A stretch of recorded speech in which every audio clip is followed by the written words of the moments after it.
चलिए हम आ जाते हैं कक्षा 6 गणित। आज देखिए, आज हम लोग हल करने वाले हैं, है ना, चैप्टर 5, है ना, इकाई 5 हम लोग का है, बीजगणितीय अवधारणा, है ना।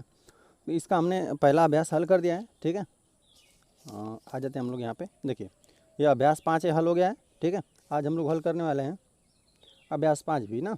तो इसको हल करने से पहले ना, इसके 5 भी के 5 अभ्यास के बाद की जितनी भी चीज़ें हैं उन सब चीज़ों को हम लोग पढ़ लेते हैं, फिर उसके बाद 5 भी अभ्यास को हल कर दिया जाएगा, ठीक है। तो चलिए यहाँ तक देखिए, यहाँ तक सभी प्रश्न था, यहाँ तक हमने हल कर दिया है। आ जाते हैं हम लोग यहाँ पे आगे, ठीक है। आगे हम लोग को दिया हुआ है कि अक्षर संख्या है ना, यहाँ पर हम लोग का हेडिंग है संख्याओं और अक्षर संख्याओं पर मूल संक्रिया, है ना। इस पर हम लोग जोड़ घटाना गुणा भाग सीखेंगे, ठीक है। तो यहाँ दिया हुआ है आगे कि अक्षर संख्याएँ, अक्षर संख्याएँ नहीं कहते हैं, एक्स वाई या बीज कहते हैं, है ना। आगे हम लोग पढ़े थे अक्षर संख्याएँ X Y Z A B C, है ना, आदि संख्याओं को दर्शाने के काम आती हैं, ठीक है। सभी मूल संक्रियाएं जो आंकिक संख्याओं के लिए प्रयोग में लाए जाते हैं ना, जैसे कि अंकों के लिए हम लोग प्रयोग में लाते हैं ना, गुणा भाग जोड़ घटाना जो भी चीज़, ठीक है, अक्षर संख्याओं के लिए भी प्रयुक्त होती है, ठीक है। यह तथ्य आप अधोलिखित तालिकाओं से समझ सकते हैं, मतलब यहाँ पे तालिका बनाए, इससे आप समझ सकते हैं, है ना, क्या कहना चाह रहे हैं। अच्छा, योग की संक्रियाएं, जैसे आप 4 में 5 जोड़ते हैं तो 5 + 4 हो जाता है, ठीक है।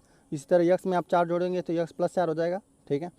अच्छा, यक्स + वाई हो जाएगा, तो देखिए यक्स और तथा वाई को जोड़ने पर तो यहाँ एक्स + वाई हो जाएगा।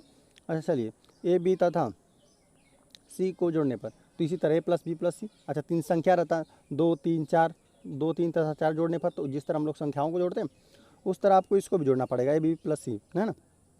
अतः जैसे जैसे हम लोग घटाते हैं संख्याओं को, 10 में से अंतर की संक्रिया, है ना, सेकेंड हम लोग पढ़ रहे हैं, दिया है 10 में से 3 घटाने में, 10 में से आप 3 घटा देते हैं, ठीक है। इसी में बोला गया यक्स में से 5, तो यक्स में से 5 घटा दिया, ठीक है। अब 5 में से कितना घटाना है, यक्स, तो 5 - x हो गया। चलिए यक्स में से y घटाना है, तो यक्स - y बराबर यक्स - y हो जाएगा, ठीक है। अच्छा, यक्स में से 0 घटाने पर, यक्स में से क्या घटा दिए, 0, यक्स - 0 हो गया, ठीक है। आगे हम लोग पढ़ते हैं तीसरा है कि गुणा की संक्रिया। गुणा की संक्रिया बार बार जोड़ने की संक्रिया के समान है, इसे ध्यान से देखिए, है ना। कह रहा है ना कि 2 को अगर 4 बार जोड़ेंगे तो क्या मिलेगा, 2 + 2 + 2 ऐसे करेंगे, 4 बार जोड़ेंगे तो कितना मिलेगा, 2 4 6 और 8, 8 ही ना मिलेगा। तो देखिए आप सीधा 2 में और 4 में गुणा कर दीजिए, कितना, 4 दूना, देखिए 4 दूना, जितना बार करना रहता है उसमें और जिससे कर रहे हैं उसमें गुणा कर दीजिए, 4 में 2 से गुणा कर दीजिए, आपका आ जाएगा। चलिए यक्स इस तरह 4 बार जोड़ेंगे तो 4x प्राप्त होगा, है ना। x + x 4 बार करेंगे, या तो इस 4 बार जितना बार करना है उसमें x का गुणा कर दीजिए, 4x हो गया, ठीक है, डायरेक्ट। देखिए x को 3 बार जोड़ना है तो 3x आएगा, जाहिर सी बात है। तो यहाँ पे 3 बार करना है किसका, x का, तो x a है, ठीक है। तो a का इसमें गुणा कर दीजिए, 3 हो गया, ठीक है।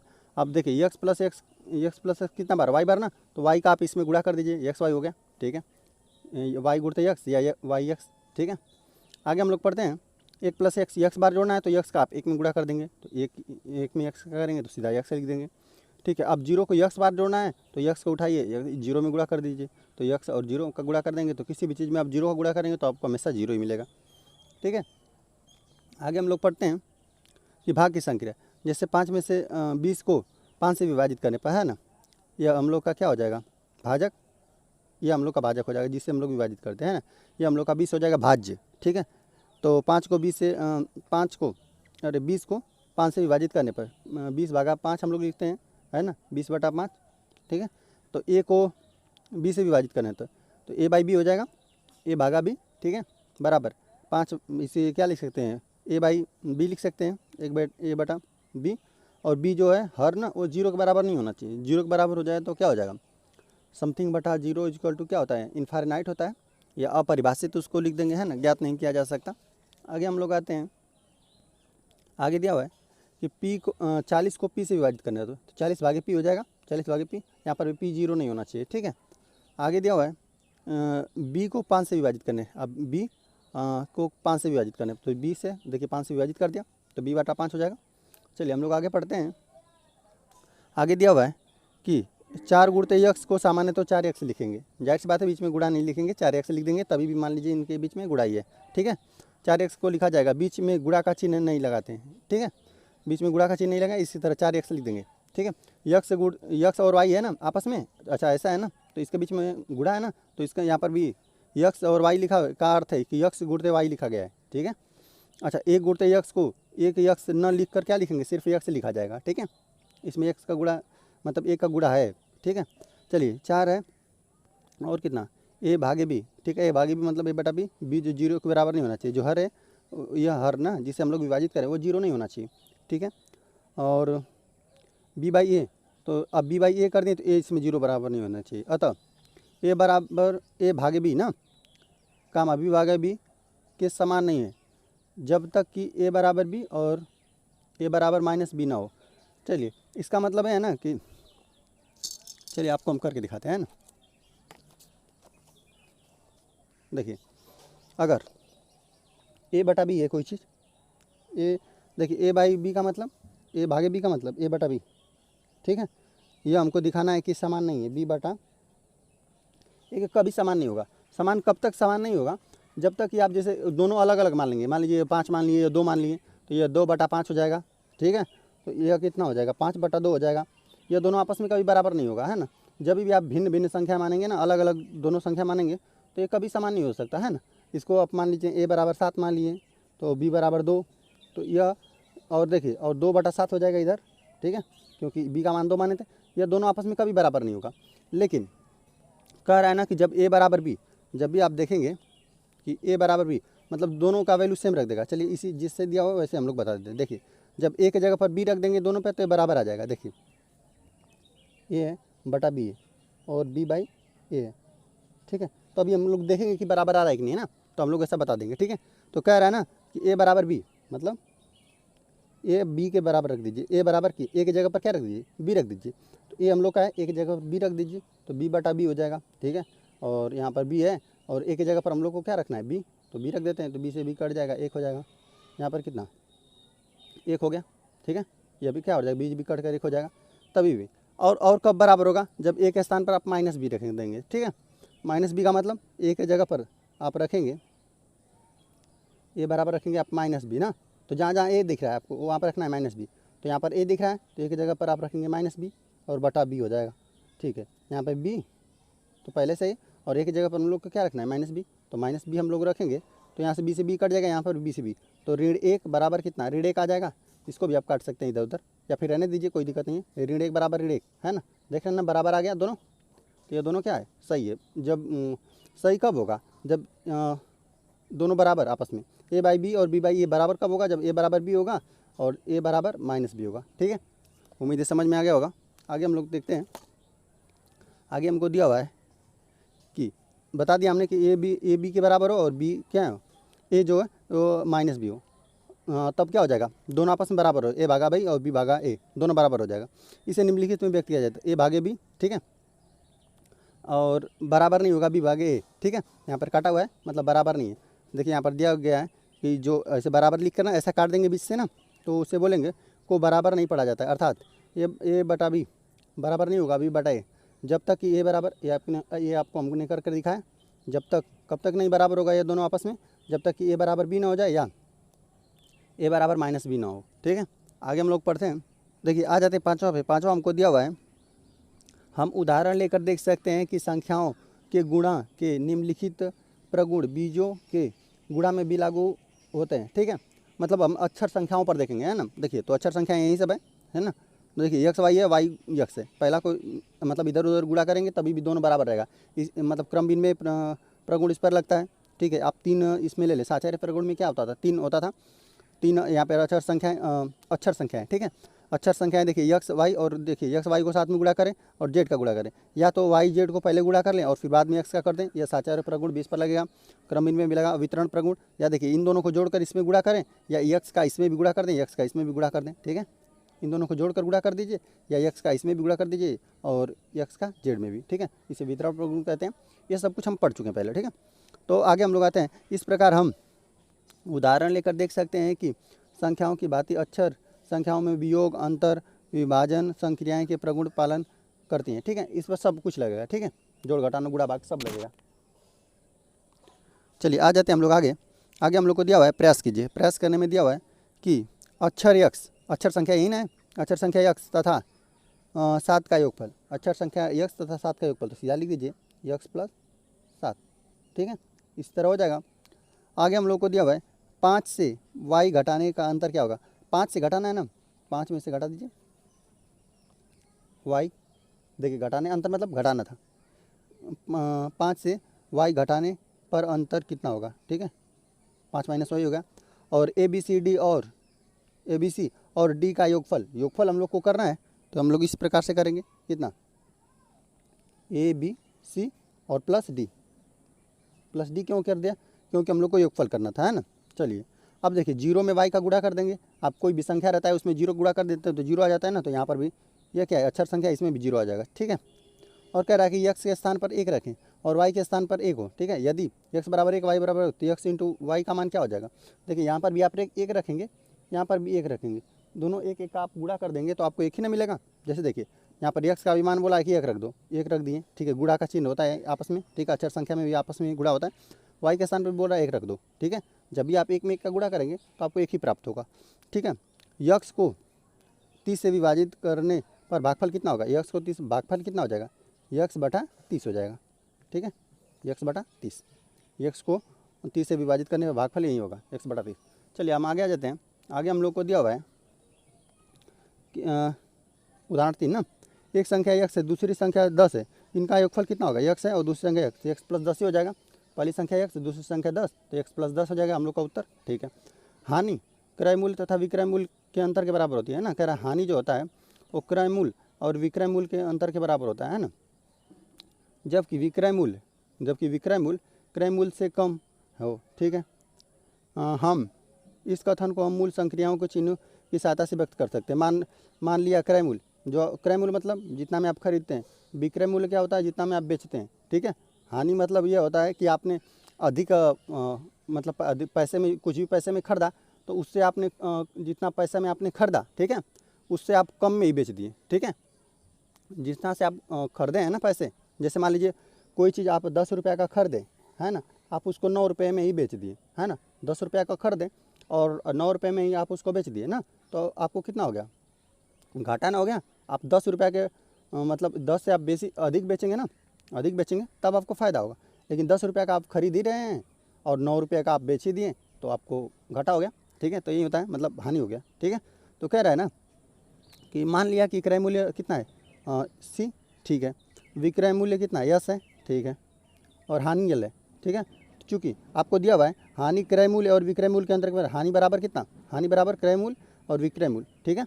तो कितना यल से दिखा रहा था हानि, तो यहाँ पे हानि हो गया, हानि का मतलब हानि, ठीक है। और क्रय मूल्य का लिए क्या दिखा था सी ना, तो सी हो गया, और विक्रय मूल्य के लिए यस दिखा रहा था ना, तो यहाँ पर एस हो गया। इसलिए कितना फार्मूला हो जाएगा, यल बराबर यह रुपया बनाया सी माइनस एस, ठीक है, सब रुपया ही रहेगा, ठीक है। आ जाते हैं हम लोग अभ्यास 5 पे ना, तो चलिए इसको हम लोग हल कर लेते हैं।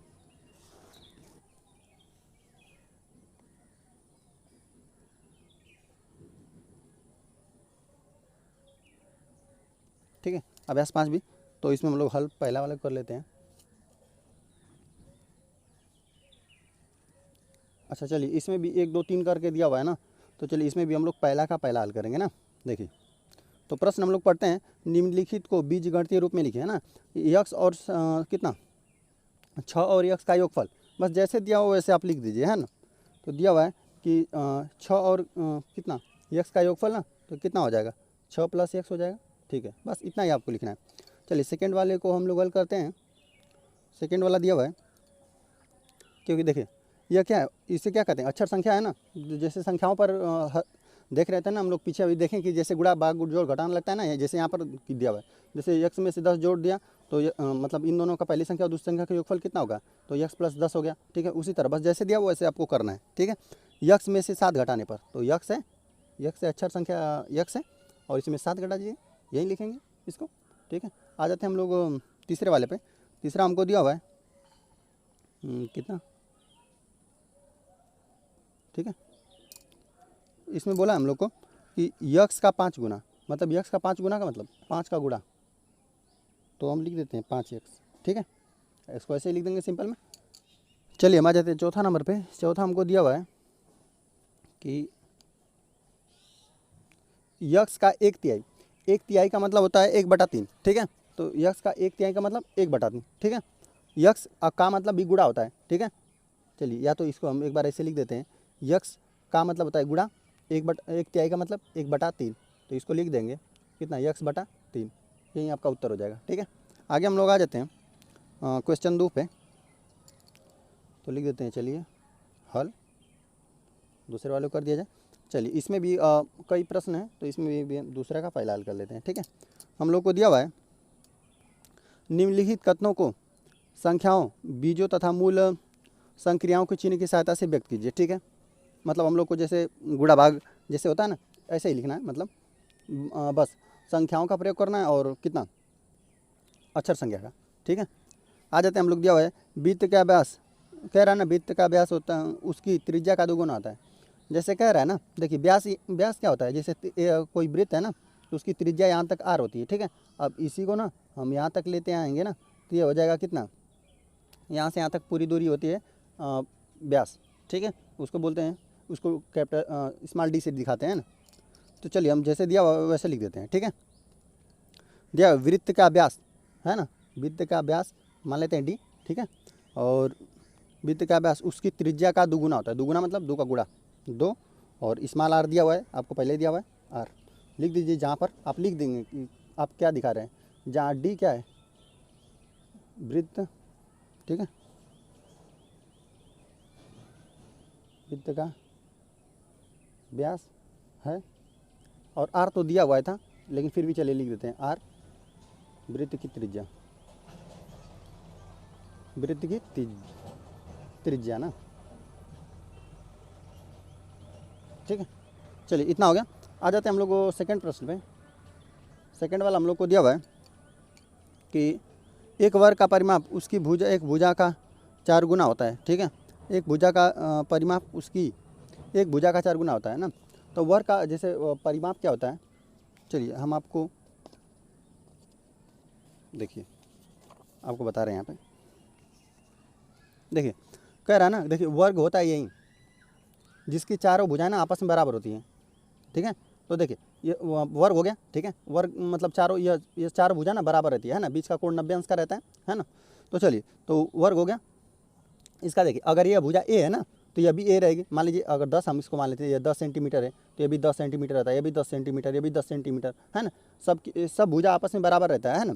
तो देखिए, और जब भी आप परिमाप की बात करते हैं ना, तो परिमाप का मतलब होता है इसकी बाउंड्री। ऐसे यहाँ से चलते चलेंगे ना, यहाँ से आप शुरू किए, ऐसे गए, ऐसे गए, ऐसे गए, पूरा चक्कर ना, जैसे एक चक्कर पूरा लगा दिए, यहाँ से गए और फिर यहीं पर आप वापस आ गए, है ना। तो मतलब कितना बाउंड्री इसका क्या बना, 10, 20, 30, 40। तो अगर 10 सेंटीमीटर है तो इसका परिमाप कितना हो जाएगा, 40 सेंटीमीटर, ठीक है। इसका यह परिमाप हो गया। अब लेकिन हमको दिया हुआ है कि, और देखिए और या तो कितना 10, 20, 30, 40 हो जाएगा, ठीक है।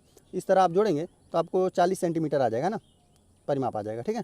लेकिन अभी आप 1 10 में 4 का गुणा कर देंगे, 10 में आप 4 का गुणा कर देंगे, यहाँ पर कितना 10, 20, 30, 40 आया था, यहाँ पे 40 सेंटीमीटर हो गया परिमाप, ठीक है। अगर ये 1 10 में आप 4 का सीधा गुणा कर देंगे ना, तो 10 चौको 40 सेंटीमीटर ऐसे भी आ जाएगा, ठीक है। तो वहीं बोला है ना कि हम लोग को एक वर्ग का परिमाप उसकी एक भुजा का 4 गुना होता है ना। उसकी कोई भी भुजा उठा लीजिए, उसका 4 का गुणा कर देंगे तो आपको पूरा परिमाप निकल जाएगा। तो चलिए हम लिख देते हैं जैसे दिया हुआ है, ठीक है। हम लिख देते हैं वर्ग का परिमाप उसकी भुजा का 4 गुना होता है ना। चलिए तो हम जो भी है फार्मूला लिख देते हैं 4। चलिए यस है, यस बराबर हम लिख दिए 4a। अब लिख दीजिए 4 गुना होता है, जो भी दिया था देखिए यह यस दिखाएगा हम लोग का वर्ग का परिमाप, तथा उसकी भुजा ए क्या है, कोई इसकी भुजा होगी, ठीक है। और 4 गुना हमने कर दिया, लिख देंगे जहाँ यस यस वर्ग का परिमाप तथा स्मॉल ए वर्ग की भुजा है, ठीक है। ये हो गया। दोनों बताएंगे आपकी दोनों क्या माने हैं, क्योंकि आपको यही लिखना है ना, दिखाना है कि अक्षर संख्या क्या क्या आप दिखा रहे हैं, क्या मान रहे हैं। चलिए आ जाते हैं हम लोग थर्ड वाले पे ना। चलिए थर्ड हमको दिया हुआ है एक आयत का क्षेत्रफल उसकी लंबाई और चौड़ाई का गुणनफल होता है ना। चलिए तो चलिए इसको भी हम दिखा देते हैं आपको। देखिए आयत क्या होता है, आयत में देखिए जो ये लंबाई होता है ना, जैसे मान लीजिए देखिए ये जो हम लोग का पेपर होता है ना, ये भी एक आयत है। देखिए ये इसका देखिए ये लंबाई और ये आमने सामने की लंबाई बराबर रहेगी, आमने सामने का लंबाई बराबर रहेगा, है ना, तथा प्रत्येक कोण 90 अंश का रहेगा। ठीक है, तो चलिए तो इसको हम बनाकर आपको दिखा देते हैं, है ना। देखिए ये हम लोग को हो गया आयत। ठीक है, और इसका क्षेत्रफल निकालते हैं तो लंबाई गुणित चौड़ाई रखते हैं ना।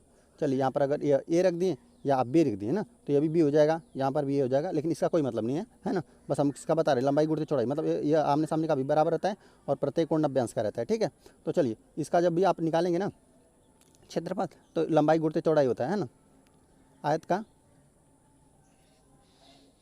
क्षेत्रफल बराबर होता है लंबाई गुणित चौड़ाई। ठीक है, लंबाई यही होता है, जो लंबा रहता है उसी को लंबाई कहते हैं, और ये हो गया चौड़ाई। ठीक है, समझे। चलिए तो अब हम लोग आ जाते हैं, बस इसको हम लोग लिख लेते हैं। ठीक है, तो देखिए आयत का क्षेत्रफल हम लिख देते हैं, आप कुछ भी मान लेते हैं। हम मान लेते हैं आयत का क्षेत्रफल, चलिए ए मान लेते हैं, मान लेते हैं ए आयत का क्षेत्रफल है। ठीक है, एरिया। ठीक है, और आयत का क्षेत्रफल लंबाई को हम लोग मान लेते हैं यक्स मान लिए, चलिए यक्स, और गुणित वाई लिख देते हैं। ठीक है, सीधा एक्स वाई भी लिख सकते थे, कोई दिक्कत नहीं है। ठीक है, तो लिख देंगे जहाँ ये क्या है, आयत का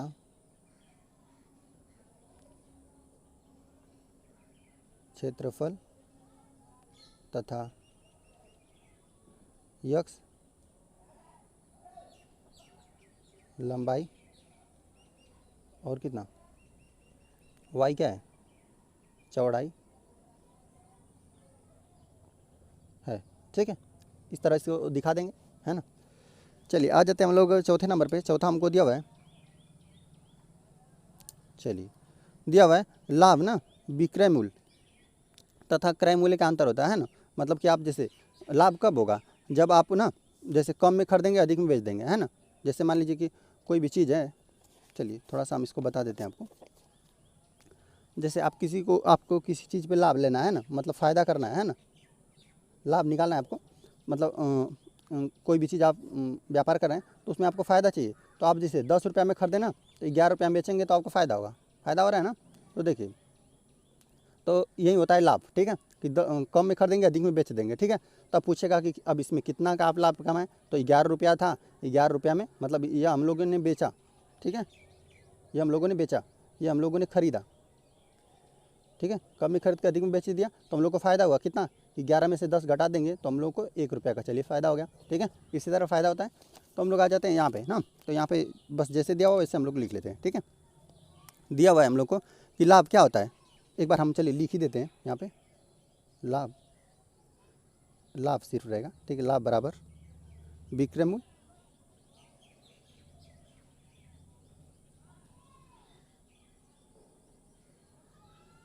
माइनस, ठीक है, क्रय मूल्य। ठीक है, ठीक है। अब चलिए इसको लाभ को हम लोग मान लेते हैं, लाभ को मतलब प्रॉफिट को चलिए पी से मान लेते हैं। ठीक है, और विक्रय मूल्य मतलब चलिए तो इसको हम लोग दिखा देते हैं, सेलिंग प्राइस है ना। ठीक है, तो हमको दिखा देते हैं इसको यस से। ठीक है, स्मॉल एस से हमने दिखा दिया, और क्रय मूल्य कास्ट प्राइस चलिए इसको सी से दिखा देते हैं ना, या फिर चलिए इसको कैपिटल यस से ही दिखा देते हैं। ठीक है, ठीक है, पी बराबर कितना यस माइनस सी हो गया। ठीक है, ये हम लोग का बना, लिख देंगे जहाँ पी क्या है, पी लाभ। ठीक है, कामा, और यस क्या है, क्रय मूल्य तथा कैपिटल सी ना, तथा कैपिटल सी क्रय मूल्य है। ठीक है, ये हो जाएगा इस प्रकार से हल। चलिए अब हम लोग आ जाते हैं, अब हल हम लोग करेंगे 3 वाले को ना।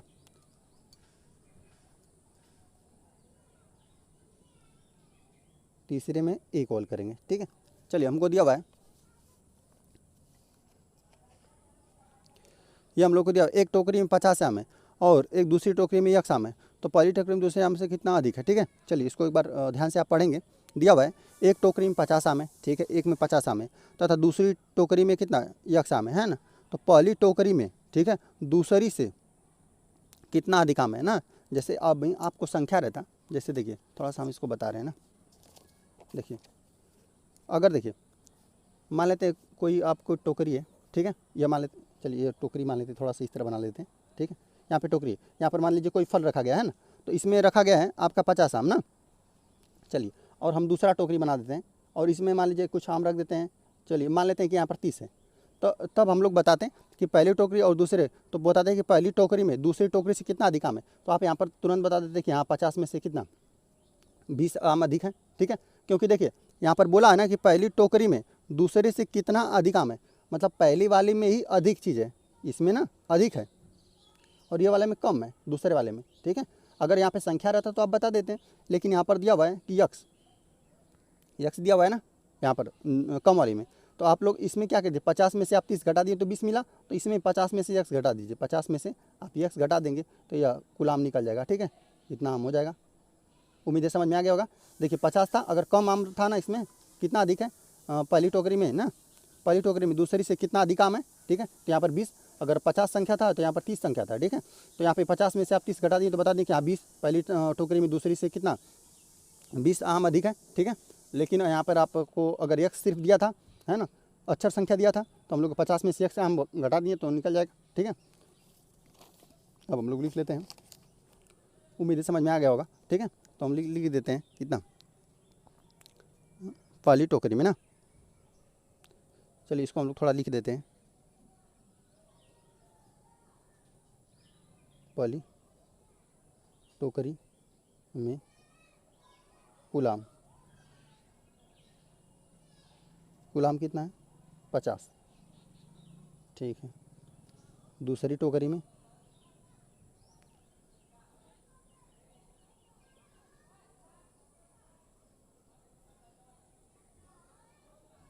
कितना है यक्स आम है ना, तो ठीक है। तो अब लिख देते हैं पहली टोकरी में से दूसरी टोकरी में कितना अधिक आम है ना, तो हम लिख देते हैं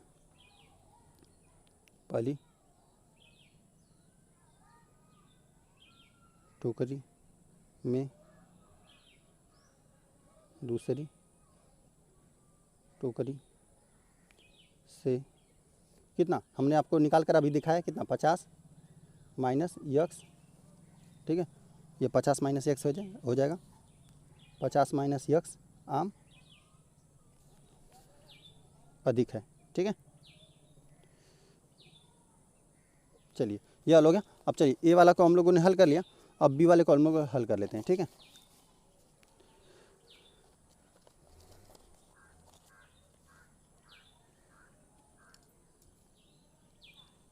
ठीक है, तो देखिए दिया हुआ है ना, एक विद्यालय में कुछ कुल 100 छात्र हैं ना, कुल कितने छात्र हैं 100, ठीक है।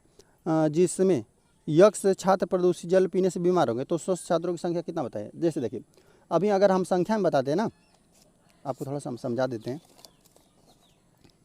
चलिए अगर देखिए, अगर आपको बता देते हैं कि जैसे कोई विद्यालय है, ठीक है, उसमें ना कुल 100 छात्र हैं ना, कह देते हैं कि आप इसमें 50 बीमार हो गए, 50 बीमार हो गए, तो कितना अच्छा स्वस्थ कितना बचे 100 बचे थे टोटल, ठीक है। अच्छा 50 बीमार हो गए, तो 50 ही ना हम लोग के बचे, तो यह 50 आपने कैसे प्राप्त किया, 100 में से 50 घटा दीजिए, तो जो भी बचेगा वो स्वस्थ ही बचेगा, क्योंकि 50 बीमार हो गए, है ना। इसी प्रकार यहाँ पर दिया हुआ है कि एक विद्यालय में कुल 100 छात्र हैं, 100 छात्र हैं, उसमें से यक्स कितना प्रदूषित जल पीने से बीमार हो गए। अच्छा यक्स बीमार हो गए, तो आप 100 में से यक्स घटा दीजिए, 100 में से यक्स घटा दीजिए, यही स्वस्थ बच्चे हैं, है ना, स्वस्थ बच्चे इतने ही बचे 100 माइनस यक्स, ठीक है। अब हम लोग इसको हल कर लेते हैं, लिख लेते हैं, ठीक है। लिख लेते हैं कुल छात्र बराबर 100 ना। अच्छा प्रदूषित जल पीने से बीमार छात्र कितना यक्स, यक्स बीमार हो गए, ठीक है। तो अब कितना, तो हम लिख देते हैं अब स्वस्थ छात्रों की संख्या कितना, स्वस्थ छात्रों ना की संख्या, तो कुल छात्रों में से बीमार छात्रों को घटा देंगे तो स्वस्थ वाले बच जाएंगे, ठीक है। तो 100 माइनस कैपिटल एक्स, ठीक है। अब चलिए हम लोग आ जाते हैं, चलिए हम लोग का हल हो गया, आगे हम लोग आ जाते हैं। आगे हमको दिया हुआ है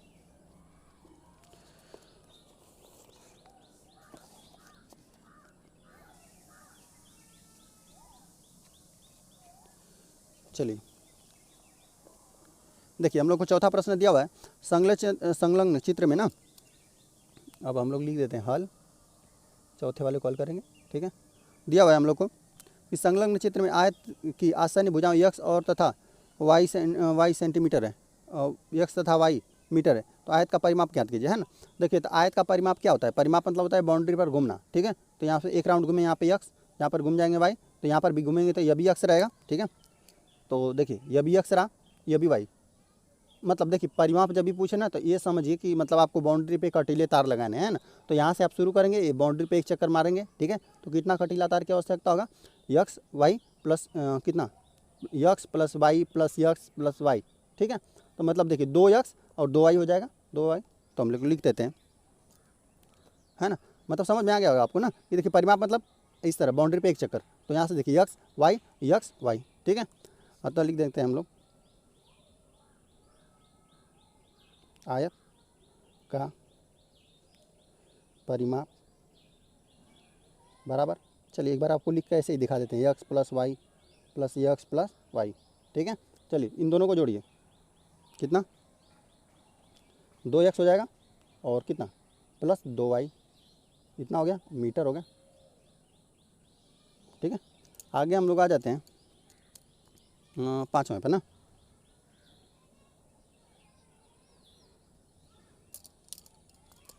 दिया हुआ है ना कि एक गुब्बारे का मूल्य कितना, 100 रुपये है, तो 12 से 12 गुब्बारे को मूल्य कितना आ रहा है। चलिए हम लिख देते हैं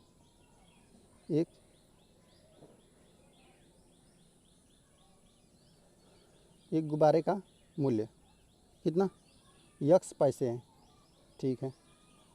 तो चलिए तो 12 गुब्बारे को मूल्य कितना हो जाएगा। देखिए अगर यहीं पर हम कह देते हैं ना कि चलिए अगर कोई टाफ़ी, जैसे कि मान लीजिए कोई टाफ़ी रहता, अगर कोई 1 रुपया का मिलता तो 12 मतलब टाफ़ी खरीदना रहता, तो हम लोग को कितना हो जाता, 12 में 1 का गुणा कर देते, ठीक है। तो 12 रुपया उसको हम लोग को आवश्यकता होता है ना, 1 रुपया का मिलता तो 12 टाफ़ी खरीदने के लिए 12 रुपया का आवश्यकता हो जाता।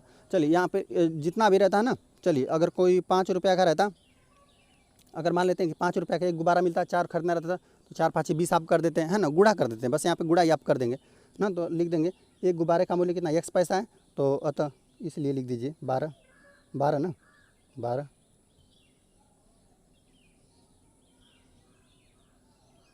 गुब्बारों का मूल्य कितना, 12 यक्स पैसे, ठीक है। क्योंकि पैसा लग रहा था, यक्स पैसा लग रहा था, तो यहाँ पे भी पैसा लगेगा, ठीक है, 12 यक्स पैसा। चलिए हम लोग अगला प्रश्न आ जाते हैं, हल छठा वाले को कर लेते हैं। दिया हुआ है ना कि एक कक्षा में यक्स विद्यार्थी हैं, उसमें से 1/4 बालिका है, तो कितनी बालिकाएं, है ना। कह रहा कि हम लिख देते हैं कुल विद्यार्थी है कितना, यक्स, है ना, है। और 1/4 बालिका है, मतलब 1/4, 1/4 का मतलब होता है 1/4 ही होता है, ठीक है।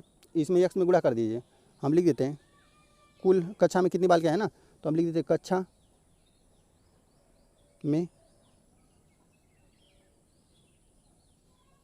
बालिकाएं, ठीक है,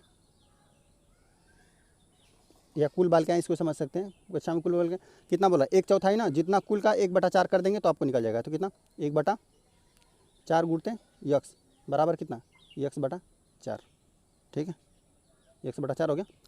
इतना ही छात्राएँ हैं, ठीक है। आगे हम लोग आ जाते हैं 7वां पे। दिया हुआ है हम लोग को संलग्न चित्र में ना, संलग्न चित्र में एक वर्ग का भुजा ए सेंटीमीटर, तो वर्ग का परिमाप क्या होगा, वर्ग का परिमाप हमने अभी क्या बताया, एक राउंड इस तरह मार देंगे, है ना। तो ये देखिए ए, तो देखिए वर्ग में सभी ये समान ये रहता है ना। यहाँ पर आया था तो अलग अलग था, इसका आमने सामने का बराबर रहता है ना, लेकिन इसमें सभी बराबर रहता है, यह ए तो ये भी है, यह भी है, ये भी है ना। ये कितना होता है, यह परिमाप होता है, सब क्या होता है, भुजा बराबर होता है, ठीक है। तो इसमें हम लोग लिख देते हैं कितना हो जाएगा, ए वर्ग, तो वर्ग का परिमाप ना, तो हम लिख देते हैं वर्ग का परिमाप, ठीक है। मतलब कि बाउंड्री पर हम लोग को एक मतलब कटीले तार खेलना रहेगा, तो क्या करेंगे, इस तरह घूम देंगे, है ना। तो हम लोग को कितना हो जाएगा, 4 गुणते, तो इस तरह 4 ए, है ना। और ए सेंटीमीटर था, तो यहाँ पे सेंटीमीटर बना देते हैं, सेंटीमीटर लिख देते हैं, ठीक है। आगे हम लोग आ जाते हैं 8वां पे।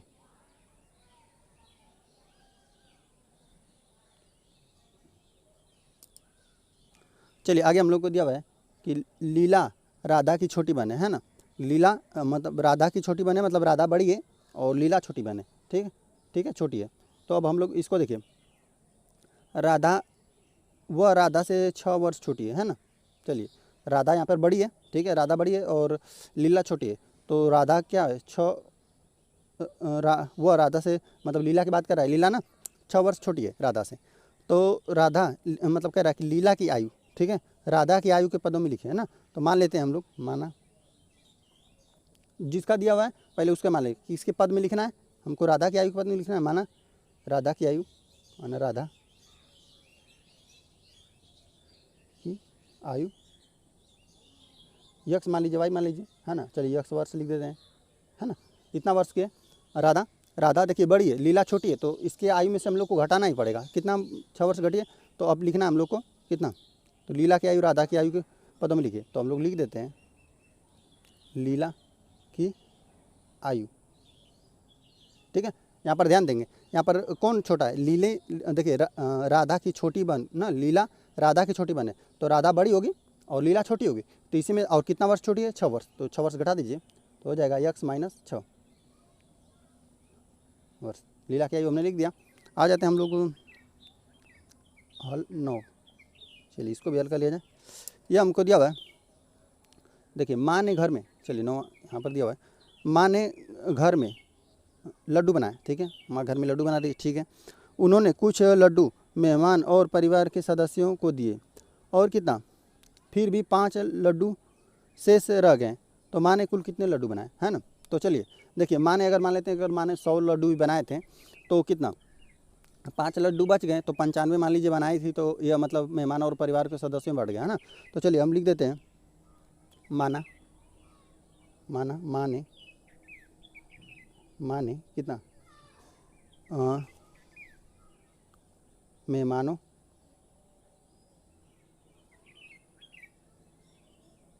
और